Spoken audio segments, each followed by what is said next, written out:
इसी जन्म के भाग्य नहीं महाराज, अभी तो जन्म जन्मांतरों के जब पुण्योदय भाग्योदय होते हैं तब जीव को सत्संग का लाभ प्राप्त होता है। आप जैसे संतों का दर्शन और संग मिलता है उससे विवेक जागता है, और जब विवेक का सूर्योदय होता है तो अज्ञान का सारा अंधकार नष्ट हो जाता है।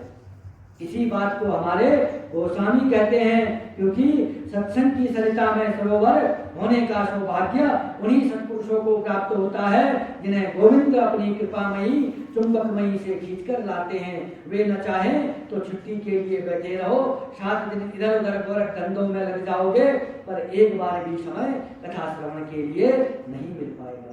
क्योंकि नारद जी बोल रहे हैं, महाराज मेरा परम सौभाग्य है, आप जैसे संतों का मुझे दर्शन प्राप्त हुआ। अब तो मैं आपको ही श्रीमुख से भागवत संहिता का श्रवण करना चाहता हूँ। सनकादि बोले, नारद जी हमें तो एक ही प्यारी जगह लगती है, माँ गंगा के पावन पुलिन हरिद्वार में, उसी के आनंद तट पर कथा होगी। महाराज गंगा द्वार समीपे तु तटमानंदमानकम। एक बात विचारणीय है, जब कहीं भी कथा करनी हो तो बद्रीनाथ में ही कर लेते महाराज। बद्रीनाथ से उठ करके हरिद्वार में आयोजन करने क्यों आए? इसका समाधान यह था कि बद्रीनाथ में कथा तो प्रेम से हो जाएगी, पर वहां श्रोता कहां से लाओगे?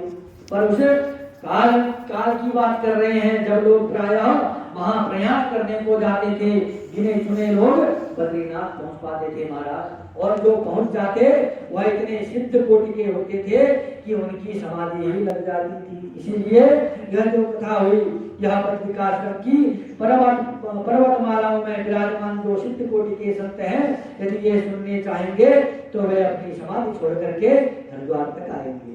जीवन मुक्त ब्रह्म पर चरित सुनहि तज ध्यान। महात्मा लोग ध्यान समाधि आदि छोड़ करके नीचे आ जाएंगे, और जो संसारिक लोग हैं नीचे से थोड़ा ऊपर की ओर आ जाएंगे।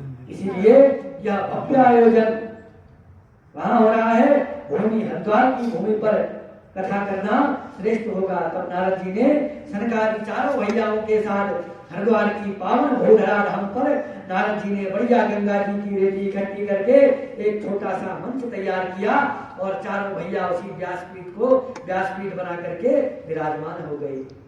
कहते हैं, भृगु वशिष्ठ चवनश्च गौतमो मेधातिथि देवल देवरातो रामस्तथा गादिषु तत्सचाकलो मृकंडो पुत्रा जिपपिप्पलादु। जो गृहस्थ संत थे वे अपनी स्त्री पुत्रादि के साथ दौड़े दौड़े आए महाराज, और जो विरक्त संत थे वह अपने शिष्य परिकरों के साथ लेकर के आए। और जब ऋषि मुनि दौड़े दौड़े आए, देखते देखते गंगा तट पर महाराज ऋषियों से भर गया।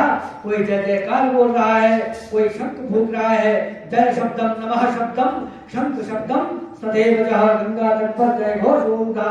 और उस पावन भूधरा धाम पर संतों के समाज के मध्य में शंकादियों ने कथा का शुभारंभ प्रारंभ किया। सदा सेव्या श्रीमद् भागवती कथा। शंकादि कहते हैं, भगवान की कथा सदैव श्रवण करने योग्य है महाराज। इसके श्रवण करने मात्र से चित्त में हरि चिपक जाते हैं।